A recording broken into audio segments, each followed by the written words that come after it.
Rishon. Shabbos says Echad B'Tevis. Right? Echad. Echad is B'Gematria Yud Gimel. And the Rabbi made a big deal out of Echad. Right? The difference between 12 and 13 is very significant. In Tanya, there's two letters that talk about Achdus. The 12th and the 13th. And I think it's very precise. The Rebbe always pointed out that the Tanya was prepared by the Alter Rebbe's children. The Gersa Kodesh was prepared by the Mittler Rebbe. And he certainly paid close attention. So there's two letters about Achdus, about Askalos, the 12th and the 13th. Now, of course, you hear 12, you think of the Yud Shvatim, right? Last week we had 12 Shvatim. You think of 13, you think about the 12 Shvatim, and then you get into this whole question, Menashe, Ephraim. So the 12 becomes 13. But in Kabbalah, the difference between 12 and 13 is 12 shows on duality. There's 6 midas.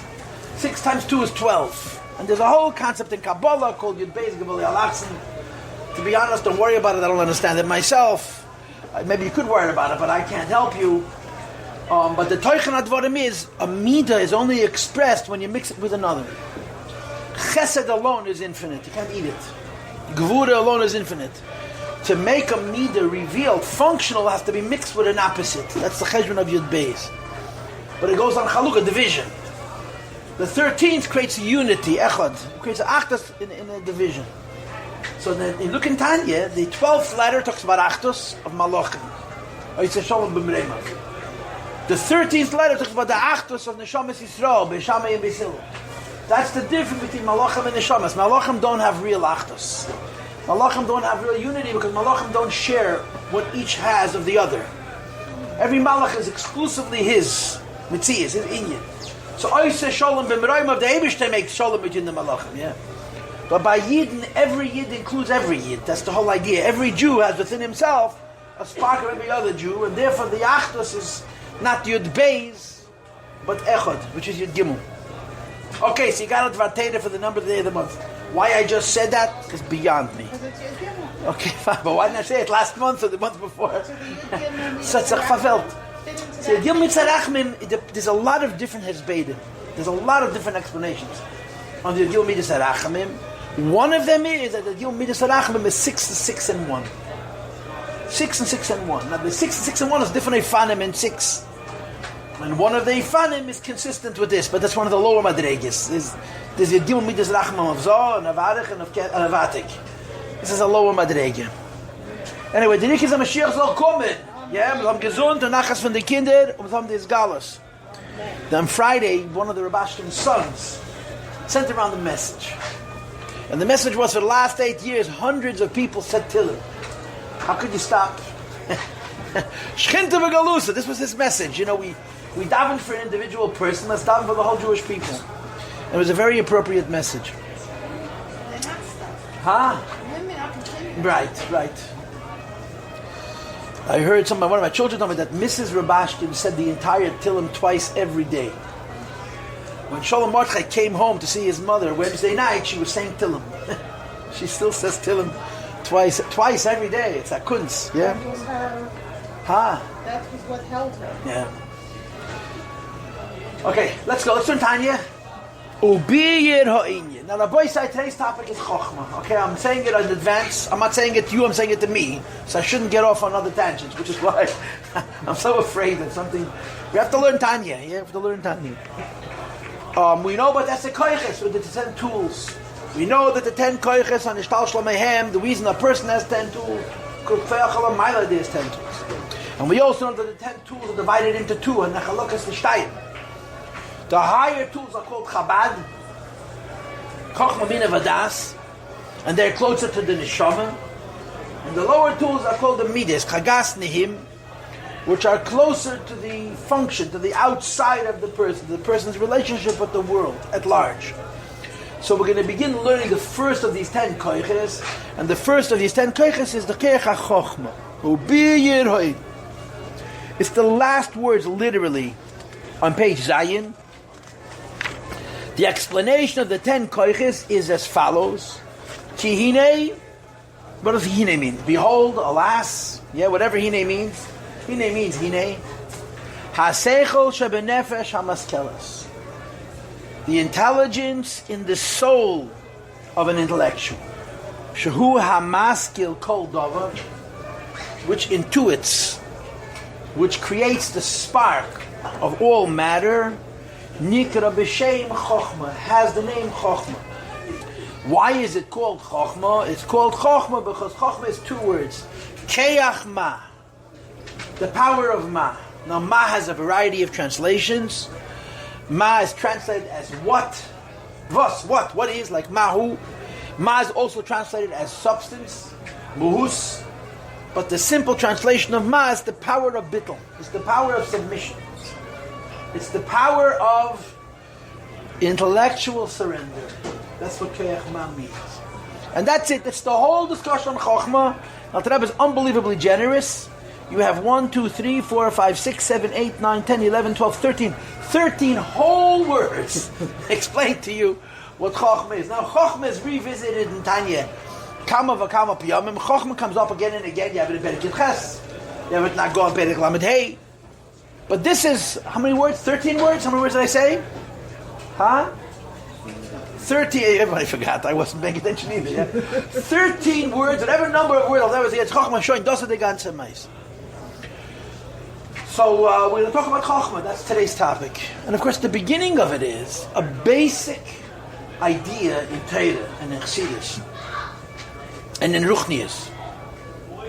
And that is that Ruchnius comes before Gashmius. Before there is a material world, there is the spiritual basis, the spiritual source, the spiritual foundation of that physical world. Before we existed, our spirits existed. Before the world existed, the spirit of the world existed. Before an idea exists, the spirit of that idea exists. This is a basic Torah belief. It's a basic spiritual belief. It's a soul belief. It's a religious belief. In other words, we don't believe that knowledge comes from matter. We believe that matter comes from knowledge. And there's a huge difference in those two things. We don't think that our intelligence is a neurological evolution, you understand, from basic neurological responses of survival, until we got so smart that we can actually be curious and observe and question and predict and test and determine. And therefore we know, in other words, the idea that the world teaches us stuff, the world does teach us stuff. But the idea that the world comes before ideas, the fact that the physical world is the source of ideas, is against Torah. According to Torah, the source of the world is ideas, rather than the source of ideas being the world. Knowledge does not come from physical things. Physical things comes from a primordial knowledge, from a pre-physical knowledge. Before there was a physical world, there was the idea of the physical world. And in terms of the human experience, basically, this is called the neshama. We have a neshama. Our neshama is a living thing. And neshama is connected to the source of all living things, which is the Eibishter. And to a great extent, the neshama is infinite. The neshama is very rich. One of the terminologies which is very important, and sometimes difficult to explain why it's important, is the neshama has no lack. We talked about this in the first Pedic. The neshama lacks nothing. Only the body lacks. The phenomena of chsara, the very idea of a koyach chaser peah, that something could exist and have a certain possibility, and the possibility is unactualized, is a phenomena of the physical world. This is one of the things the Eibishter created on this earth, the idea of chesed, right? And of course, the first example of that would be the idea that ma haya ha'olam chesed. The Eibishter made it a perfect world, the whole world, the complete world. And then the Gemara says, what was the world missing? And the Gemara's answer is chesed menucha. It was missing rest. Bo Shabbos ba menucha. And mystically, this means, what was the world missing? The world was missing the idea that it shouldn't lack anything. And Shabbos came. Shabbos is that there is no kol malachtacha asuya. There's no lack. But okay, this is pshetlach. This is taich. Yeah, what's negated to us is, in the physical world, the very nature of every physical thing that it needs. You need food, you need clothing, you need air, you need water, you need camaraderie, you need friendship, you need people, you need alle Sachen. And we don't have any. You have to go get it. You have to go get it. You have to go get it. And you get it, and you use it up, and you need it again. And you have to get it again, and get it again, and get it again. It's ein ledavas of. You're constantly getting satisfying chesrenis. In the spiritual world, that very idea doesn't exist. Nusaf, in the spiritual world, everybody has everything that they have a potential to have. That sounds kind of boring, yeah? So what are you doing if you already have everything you want? You can get depressed, you can become overweight, you can become self-indulgent. And of course the answer is, there's no Yetzer Hara over there. So they have other issues. They're growing. They have no chesrenis, but they're growing. In other words, they expand their kli. They make the vessel bigger. You make the vessel bigger, you have new needs. As soon as you have the new need, you have the need filled. But here it's a world of lack, of chesed. The neshama is not a part of this world. It's a part of the other world. And because the neshama is a part of the other world, there's no such thing in neshama as a lack. Which means if your neshama was given by the Eibishter a possibility to reason, it's already reasoned. And I don't mean reasoned as a verb, I mean reasoned as a noun. It was created by the Eibishter full of all reason. Any idea, and the Eibishter's Chochmah is called Ein Sof, the wisdom of Hashem is called infinite, which is hard to understand. Infinity and wisdom don't seem like they belong in the same plate. But the Eibishter's wisdom is infinite. The neshama is tapped into the infinite wisdom of the Eibishter, and the neshama has it. The neshama knows everything. Our neshama, our nefesh, is connected to knowledge. It's a being of knowledge. Forget. It's more a being of knowledge than it's a being of grapefruits. You understand? And a cup of coffee with cake in the morning. It's a ruchnius dike existence. So the neshama is full of knowledge, full of wisdom, full of ideas. In an infinite way, and in a unified way. But the problem is the neshama and the guf, the conscious mind and the subconscious mind, don't speak the same language at all. The fact that the neshama is so rich, the fact that the neshama has so much, actually distances the neshama from the conscious person. We're finite, we're complex, and we lack. Everything we lack. We miss. And one of the things that we're missing is ideas, is information. That's a more balabatisha term. Ideas, theories. The spirit behind the reality is ideas. We don't know those ideas, and we want to know them. The neshama knows them. We, the conscious person, doesn't know them. We don't speak the same language as the neshama. No. So where do ideas come from? So of course the first source of ideas is your teacher in school or your mother at home. The first source of ideas is people who have already created ideas in the past, shared those ideas with you. And we hope and we pray, and I guess on some level we even trust that people are not going to lie to us. That the ideas that they're going to share to us are going to be true. This knowledge is collective. Real knowledge is collective. There's thousands of years of history of people learning, studying and trying to understand. And of course, the Eibishter gave us a Torah. So we're not just studying and understanding the world per se, we're studying the world through the blueprint of the creator, of the designer of the world, which is the Eibishter himself.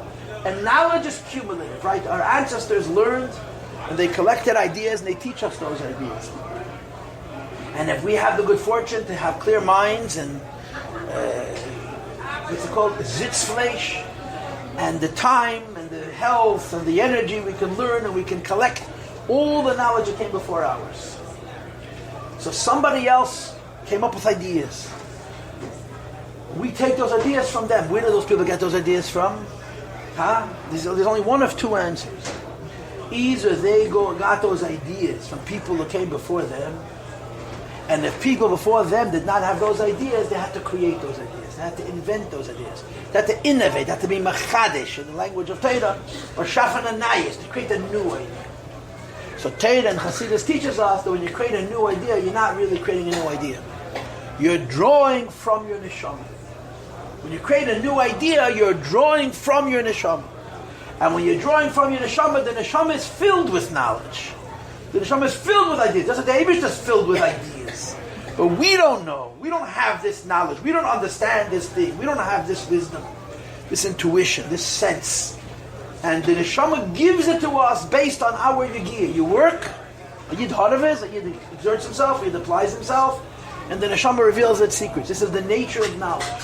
So again, I want to repeat this. It's very simple. I'm not saying anything very fancy.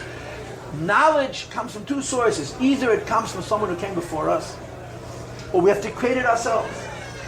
And if it came from someone before us, someone before us created it. Or he got it from somebody else who created before him, all the way back to the beginning of time, and all the way back to the beginning of the Torah. Right? There's knowledge that comes from the world, and lahavdil is knowledge that comes from the Torah. But both of these things have to be learned, have to be discovered. Discovered means that the information is already there. We don't have the information. And because of the koyachas that the Eibishter gave us, we're able to acquire information that we don't have yet. But according to Torah, where is the knowledge coming from? It's coming from the neshama. In the neshama, the knowledge already exists. The light, as Chassidus calls it, is the light, L-I-G-H-T. The oil of this idea is already present, and the oil has to come closer to your consciousness. The process of inventing a new idea, where no idea was known before. In other words, if you're not learning something from your teacher, but rather your teacher couldn't teach it to you because the teacher didn't know it to you, because it was unknown. The process of creating a new idea, bringing some piece of knowledge from your neshama to your consciousness is called chokhmah. That's what chokhmah does. Chokhmah, practically speaking, is the creative tool. If I had to define chokhmah, bina, and das, chokhmah is the creative tool. Bina is the analytical and thorough tool. That's the part of the brain that checks the math to see if it's right. Chokhmah is the mechadish. Chokhmah is creative. Chokhmah is innovative, and Chokhmah is intuitive. Really, more than anything else, the chush of Chokhmah is intuition. Intuition means to know something that you're not even sure yet. If you know it, you just have a sense of it. So the Alter Rebbe teaches us how Chokhmah works. And this is a very simple idea, but it's also a very important idea. Okay, now, you should know there's a lot of levels in Chokhmah. We're speaking Balabatish, the simplest level of Chokhmah. The way Chokhmah works is as follows. The Eibishter gave us a koyach. The Eibishter gave us a tool. And the meaning of the word tool, we talked about tools for a couple of shiurim, right? We spent a couple of Sundays defining the word tool. Right? What is the meaning of the word tool? Number one, it has no will of its own. It has no conscience. It has no sense of right or wrong whatsoever. And number two, it's entirely at the disposal of the owner. If you have a hammer, it's yours to use. You can leave it in a box and let it collect rust or whatever you want it to do. Or you can take it out and use it to build. Or you can use it, Rahman al-Islam, to destroy. But the one who determines how the tool is going to be used is not the tool itself, it's the Bala tool, the Uman, the craftsman, the one who's holding the koyach. So the Eibishter gave us many tools, many koyachs. And one of the tools the Eibishter gave us is a very interesting tool. It's very, the right word is, it's counterintuitive. You would never think of this as a tool. The Eibishter gave us the tool of surrender. The Eibishter gave us the tool of admitting we don't know. It's called koyach ma. It's a taich. Koyach, it's the tool that says ma, I'm lost. I'm to tumult. Now, when it comes to nothing, we're all multi-millionaires. When it comes to ignorance, we're all geniuses. There's so much we don't know. Right? The Vosta Maise. But the Tzelt is wegen Shmuel Munkis. The Pelish, I heard from Pelish the sources, but I believe it's a true story. Rabbi Shmuel Munkis was a batchen and a chassan. It was a chassan. Alter Rebbe's children got married to maybe the Chernobyl's children or the Ditchev's children. So there was a big, inside Tzvei Rebbe Shemishpachas, Alter Rebbe was, one of his granddaughters was marrying a grandson of one of the big tzaddikim. So the chasna was attended by thousands. And amongst the people at the guests, they were based on, they were chassidim, they were anshe maise, the Alter Rebbe was there and so on. And again, the way the story is told is that they hired a comic, someone should say rhyme. You see it today in non-Chabad cultures, you hire someone to sing rhyme, and the rhyme involves a bissel musar. What is the word that you roast? That's the nice word for beating somebody up in public. You're allowed to make fun of him as long as you call it a roast, with a beginning and an end. Some people say that because of a roast, our president's name is Trump. I once saw Yossi Jacobs tell the whole story how the former president made fun of him, and that's when he decided to run for president. As in the Tiltman, which is a very interesting Hashgacha Pratis. Yeah, it's like common with the shoe. But in any case, they hire a batchen, and he makes comedy in rhyme, and writes a bisschen. Shmuel Munkis was a chassid of the Alter Rebbe's. So Shmuel Munkis was a tzaddik. Don't kid yourself. Shmuel Munkis was gorag heben erid. He was a tzaddik b'shem atayah. He was a real tzaddik. And he did what he needed, what his job was for all the attendees except for the Alter Rebbe. Alter Rebbe was his Rebbe. And the Alter Rebbe says to him, Lo mani gora, why am I less than everybody else? Why don't I deserve batchonis also? So Shmuel Munkis gesagt, also, between me and the Rebbe, there's not very much. Why? Because alles was ich weiß, weiß er.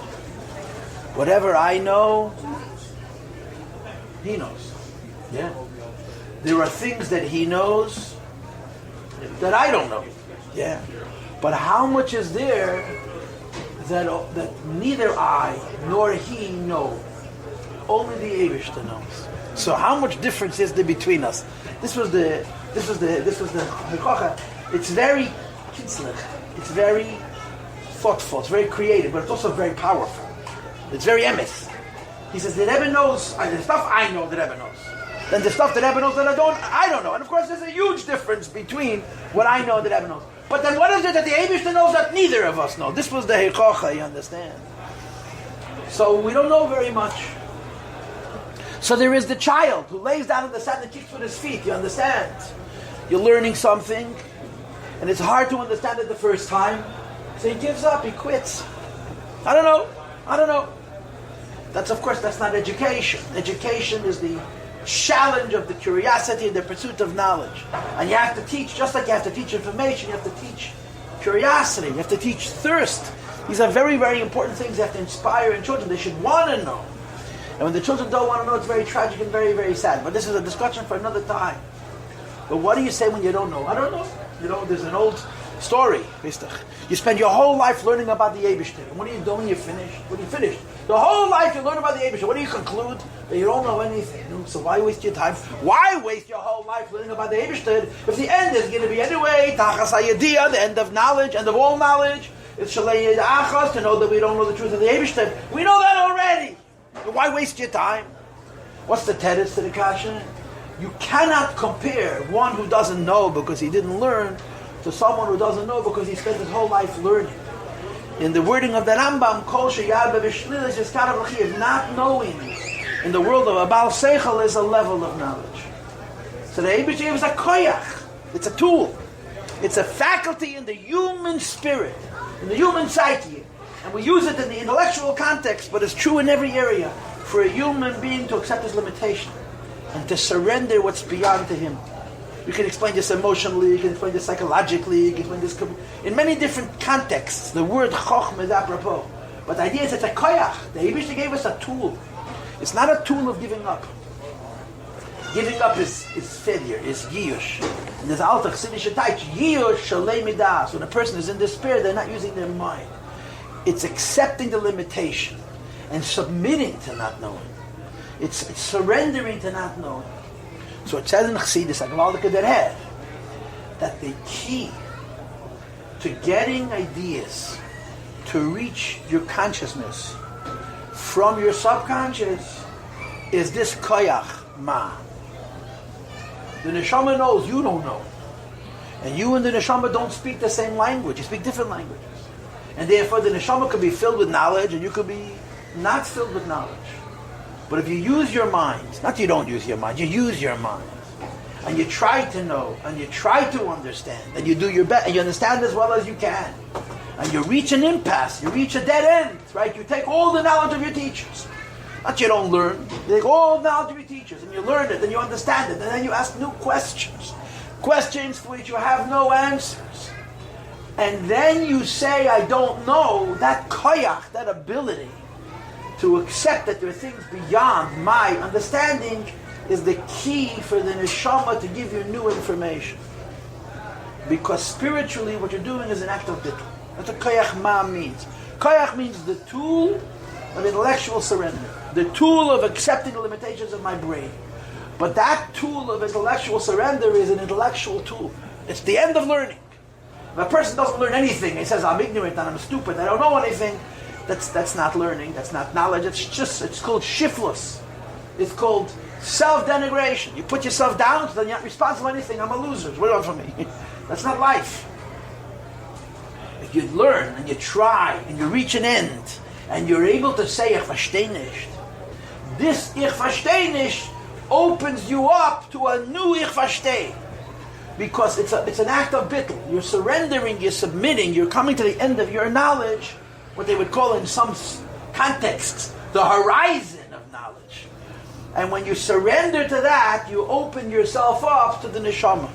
In other words, the way it's described, the Chassidus literally, is that as you surrender to your neshama comes closer to your consciousness, and they meet. They meet for an instant. That instant of meeting is called Yesod Abba. Yesod Abba. The Yesod of Chochmah. Chochmah has 10 spheres. The Yesod of Chochmah. It's called, in Chassidus, it's called Nekudas HaHaskalah. The point of intellectual intuitiveness, intuition. And in Maimorim, they use the example of a Barak HaMavrik, of a lightning. A lightning strikes in the night. And for an instant, it's incredibly bright, and then it's dark again. But if you're schooled, meaning to say, if there was a proper preparation before, if the chokhmah is not an empty chokhmah, it's a full chokhmah, meaning to say, you're a learned person, you're dedicated to knowledge, and you've collected the knowledge which is available by other people's efforts that came before you, and you understand as much as you can understand, and then you reach a point where there's an end, a passion, and there's no teretz, because no one has ever dealt with this question. But it's based on you using your mind to understand what you can understand to the best of your ability. That surrender is a koyach of seichel. That giving up, letting go of using your mind the way you understand, and acknowledging that this is beyond the way your brain works, because it's based on using your mind to the best of your ability, it creates the possibility that there'll be an intuition, there'll be a flash, and the flash will have credibility, and that flash is called the Eirach Chochmah, the light of Chochmah, or the Yesod of Chochmah, the Nekudas HaSkolah, or the flash, Barak HaMavrik. This is the process of Chochmah. This is the process of Chochmah. And it's an interesting thing. Why is it an interesting thing? Because Chochmah means that you're not creating an idea. Chochmah means that an idea comes to you. If an idea comes to you, what control do you have over it? Well, ideas come. We have all kinds of ideas. And in the average day, a human being has 100 different ideas that come, easy go. Something enters into your consciousness. Neither you say, what a stupid idea, or what a wonderful idea, and then you move on. You eat lunch. Ideas are constantly coming from our subconscious to our consciousness. The reason Chochmah is called a koyach, in other words, the reason it's not just ideas coming from your subconscious to your consciousness, because ideas that come from your subconscious to your conscious are 9 times out of 10 silly. They're nuttish.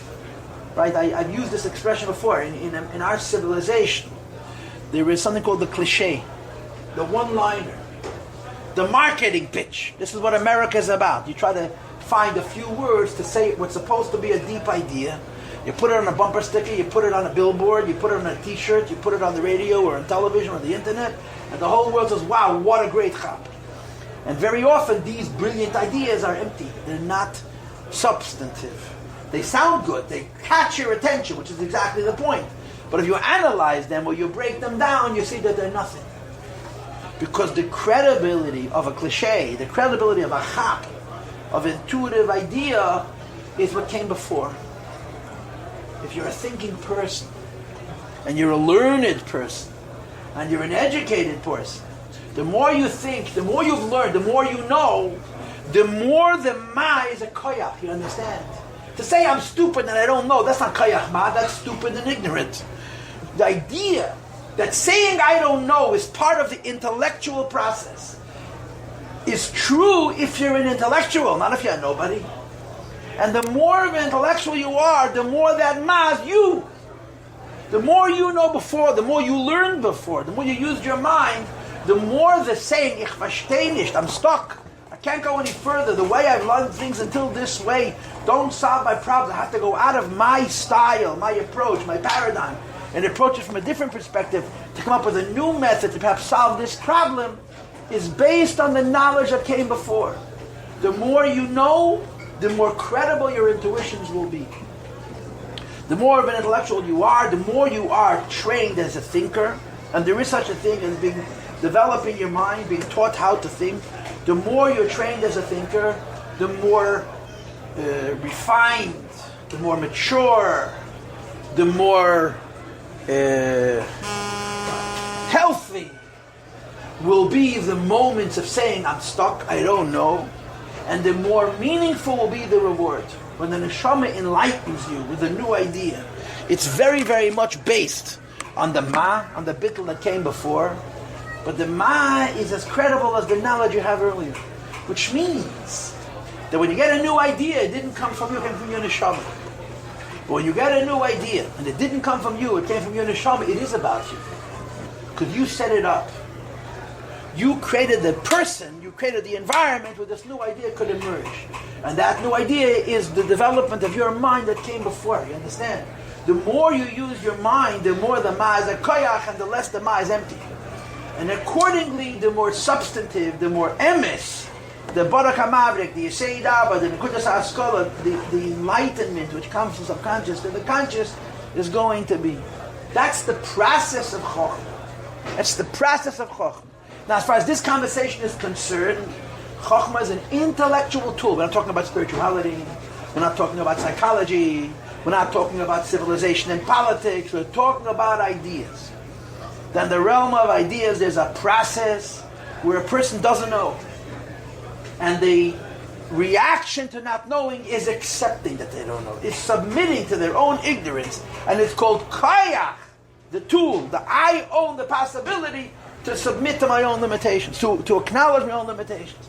And that kayach ma opens you up to a flash, a yesei daba, a flash that comes from the neshama, from the subconscious, and it enlightens.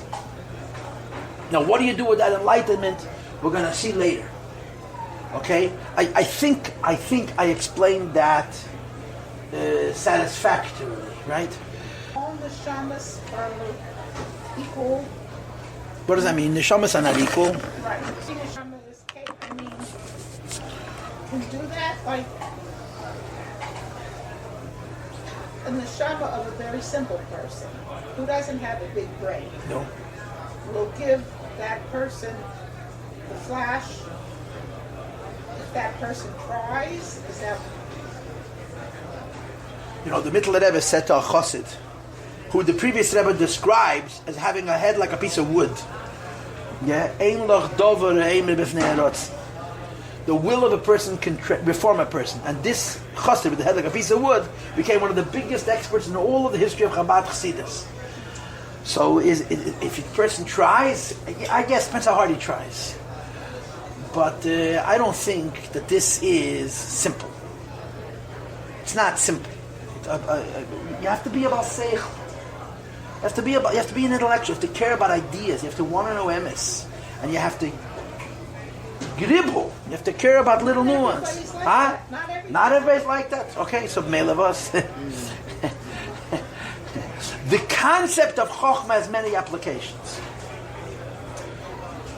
The idea of chokhmah is very profound. It's very profound. I'll put it to you in English. In other words, animals have no chokhmah. Now, of course, animals don't have intelligence. Yeah. But animals have many other areas in their lives where chokhmah would be helpful. To accept limitation, animals live in a competitive world. If I'm bigger than you, I'm going to take what you have. If you're bigger than me, I'm going to be afraid of you. Chokhmah means what? That I define my own limit. I accept my own limit. And by accepting my own limit, I'm opening myself up to become more. It's a gift that the Eibishter gave human beings. Simple people have that gift. Maybe not intellectually, but in so many areas of life. I mean, the basis of health is chokhmah. A healthy human being is able to say, this is my limit. A person's admitting this is my limit makes them limitless.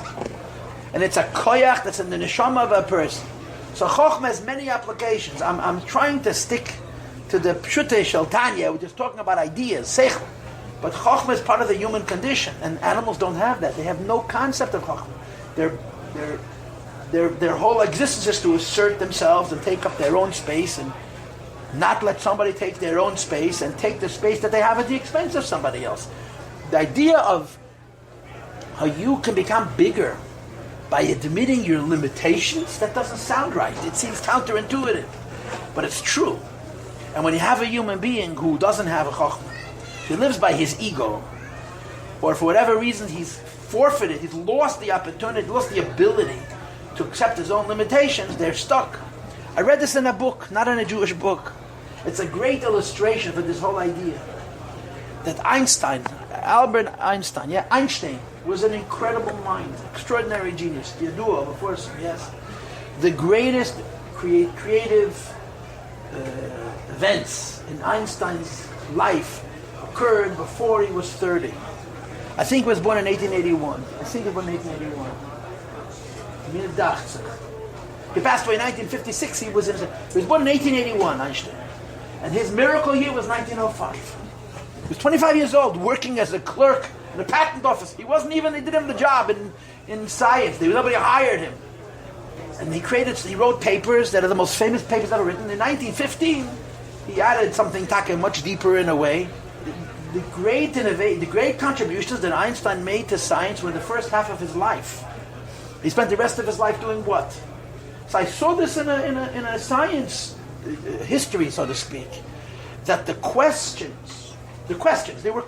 every answer comes from a question. Every new idea comes from a problem that you want to solve. The problems that he solved were known to the scientists of his time. And some of those scientists were very smart. What made him unusual? A very simple thing. He was young. What does youth have to do with anything? He didn't have a self-definition yet. He was able to think outside the box. He was able to allow himself to be creative in ways that was completely unorthodox. And he created a new orthodoxy. And then he got stuck in his own prison, in his own box. In other words, there was problems that couldn't be solved. And they were systems of problem solving that were accepted by all the smart people of his era, and there was no resolution to his problems within that paradigm. Nobody could think outside of the box. He could. Maybe he was smarter than them, but he was also younger. And when you're young, you have more humility. It's really true. You have more bittul. You have more creativity. You have more courage. Not afraid of looking stupid. But you have more bittul. Then you become a success. And it's conceivable that your success should become your own prison. In other words, what you creates new form, but it's endless. Knowledge never finishes. I mean, since Einstein, how many things have been discovered based on the teachings of Einstein? It's incredible. Whole arenas of science and understanding of particles and what the basic material of the universe is. It's a ganze neue Welt. It's a whole new world. But when you create those ideas, they can become your prison. So Chokhmah is a fantastic thing, not only intellectually, but as a human being, spiritually. Chokhmah is a koyach that the Eibishter gave a great person, a successful person, an accomplished person in a particular area. No one's accomplished in everything. To see his limitation. And the admission to his limitation is called ma. And that admission to the limitation creates the framework, it creates the ground, the possibility for the neshama to enlighten him. It's called the Barak HaMarba. That's the Keach HaChoch. So if you think about what I'm saying, obviously there's a lot of psychology here. And psychology, everybody loves psychology. I like to teach Hasidus. There's a lot of psychology here. But there's two things in Chokhmah. There's two things. And the two things in Chokhmah are a cause and an effect. There's a Paltiel and an Ifal. There's a Pu'ul and an Ifal. The Paltiel is the Keach HaChoch. The Pu'ula, what you do, is admit that you don't know. Is submit. Submit to the infinity of knowledge. It's beyond me. The Nifal is the enlightenment. There's no other place in the person that you have this phenomenon, that something comes to you that on the one hand has nothing to do with you, and on the other hand has everything to do with you. On the one hand it has nothing to do with you because all you did was resign. All you did was submit. All you did was surrender. You say, I don't know. But on the other hand, there's everything to do with you because the credibility of the enlightenment that Chokhmah gives you in the end is a reflection of your prior knowledge. A simpleton, a superficial person, a pseudo-intellectual who says, I don't know, is not going to get meaningful inspirations. He'll get shallow inspirations because he's not engaged. The use of your mind determines the quality of the surrender, and the quality of the surrender determines the quality of the enlightenment, the quality of the inspiration. So Koyach HaChokhmah is very special because it's what you do and what happens. What happens you don't have direct control over, but you have indirect control over. The act of Chokhmah is saying, I don't know, ich weiß nicht, I'm bittel. Koyach ma. Moshe Rabbeinu says in the Chumash, loud and clear for the whole of history to hear, V'nachnu mo. We're limited. He says about him and his brother Aaron HaKayin, if more than twice in the Chumash you have, we are more. We came to the end of our abilities. We see the limitations of our ability, and we surrender to what is beyond who we are. Nachnu mo. We are mo. That mo is a product, is a child of a real meaningful life. An empty person who says he doesn't know, that's nothing. It's nothing. It's childish. It's immature. It's low self-esteem. Yeah, it really is. It's a lack of self-respect. But a person of great substance who's able to say, this is my limitation, that's very courageous. It's unbelievably courageous. And the more you know, the more courageous it is. And this submission opens you up to an oir, which comes from the neshama and barely touches your consciousness. It's called a flash. And you have to take it and you have to run with it. And the part of taking it and running it with it is called bina, which we're going to talk about next Sunday, Mitzvah Hashem. Today's topic is only chokhmah. So how do you translate chokhmah? There's the act and there's the effect. What you do is surrender. What you experience is an enlightenment. This enlightenment, you barely know. You barely know it.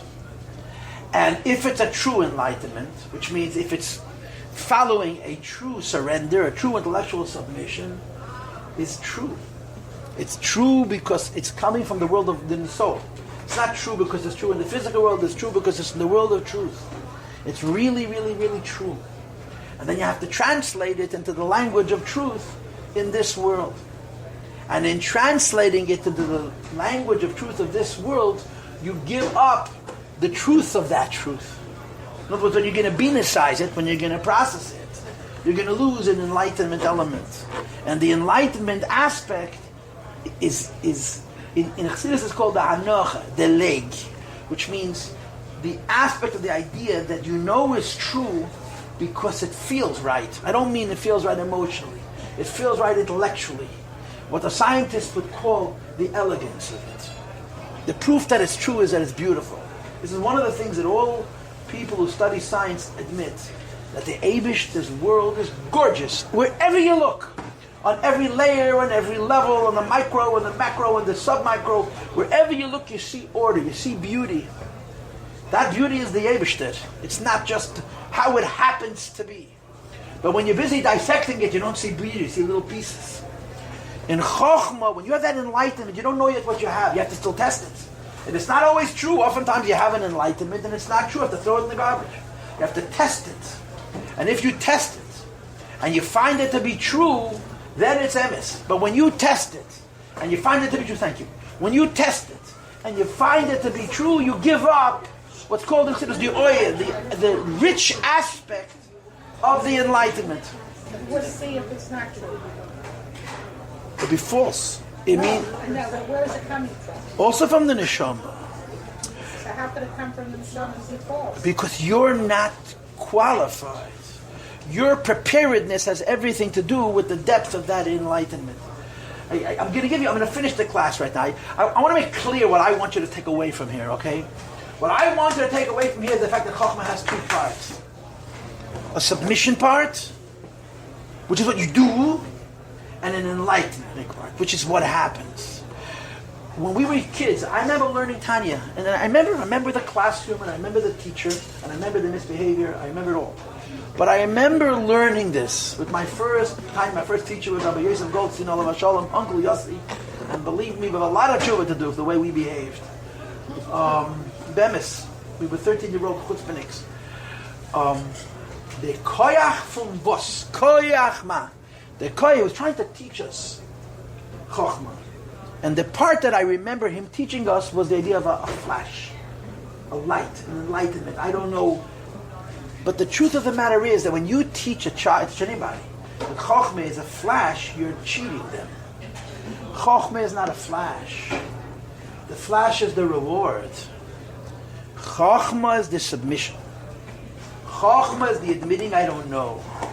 The chokhmah is letting go of your ego and opening yourself to what's transcendent. Like I gave you before the illustration. Some of the smartest people in the world got that way because they worked tirelessly to have knowledge. And then their own ego, their own success becomes their own trap. And it takes another generation of intellectuals who don't have that established form, who are going to say the old model is failing, or to come up with a new model. And this repeats itself over and over again in history. And Lahav Lavdos and Teda in a different way. The process of learning Teda is very, very much built on the old. But there's always Chedushay Teda. There's new questions, new ideas, new approaches. The Rebbe said about the Rogatchover, whom the Rebbe knew personally, that he created a new approach to learning Teda. He revealed he exposed from within the Teda a system which did not precede him. Very simple. Did not exist before this man who lived, past he was born. He was born in 1859. Not so long ago. It's wild to think that a human being, we talk about the infinity of Torah and the great minds of Amol, the Rishonim and the early Achreinim, a Yid who lived relatively recently, the Rebbe who was a Maven, a whole new approach, a whole new approach to Torah. It's part of the Eibishter's Torah, but that comes from an incredible mind and an incredible amount of ma. And the bittul creates the oil, creates the enlightenment. I'm just going to give you an illustration. Why? Because I want to. This is my eingechadet Torahs. These are my prepared speeches. I've given them so many times. All of us have heard the expression, an educated guess. All of us have heard the expression, educated guess. And in a simplified way, Chochmah is an educated guess. The reason it's only simplified is because Chochmah is agonizing. An educated guess isn't agonizing, it's a natural evolution. But the educated guess is a dichotomy. No educated person guesses. Ignoramus guess. Right? When was the last time you did a test? I mean, you haven't done tests in years, but you remember being in school, you did tests. When did you guess? When you didn't have a clue. You had one of those multiple choice government tests, and you guessed. If you know, you don't guess. If you know a little bit, you try to use your mind to see which is most likely. Education and a guess seems wrong, but it isn't. Because educated guessers are frequently right. Because an educated guesser isn't a guesser. An uneducated guesser is a guesser. An educated guess is an intuition. I haven't worked this out. I haven't thought this through, but I think. And again, Einstein is one of the great examples of this. And I'm not a big maven in Einstein. But Einstein said about something in his pursuit as an intellectual, the greatest blunder of my life. I read this in a magazine. The greatest blunder, the biggest mistake of my life. Because during his lifetime, he realized that he was hitting his head against the wall. And the wall wasn't moving, his head was breaking, you understand? And there were other people going in different directions. In the last 20 years, 15 years, they're saying that maybe it wasn't such a big blunder. So he was so, in other words, he knew the Chochmah so deeply that something that he didn't know, he intuited, he had a sense. And he admitted that it was wrong. But apparently it wasn't. Because this is what it means, that your mind is so schooled that what you don't know, you also know. That's an educated guess. I once was sitting with a very smart man, and he said, I'm going to give you an educated guess. And he proceeded to tell me that this is my educated guess. In other words, don't make it nothing because I don't know, because I'm educated. And he was right. He was right. I was young, so I said, educated guess, your guess is as good as mine. He said, it does. Because an educated guess is not people guess when they don't know. An educated guess is an intuition. Intuition isn't as a rampin what Chochmah is. What makes Chochmah different than this is Chochmah is an end, which is a frustration and an agony and a pain that ends not in breaking because you're hard, but submitting because you're soft. And then the Eibishter gives an inspiration. Okay, we'll continue next. We'll do a yem in a minute, and we're taking a break now. I just want to announce, like I said before, that Emitz Hashem, on Friday I gave you basically the introduction.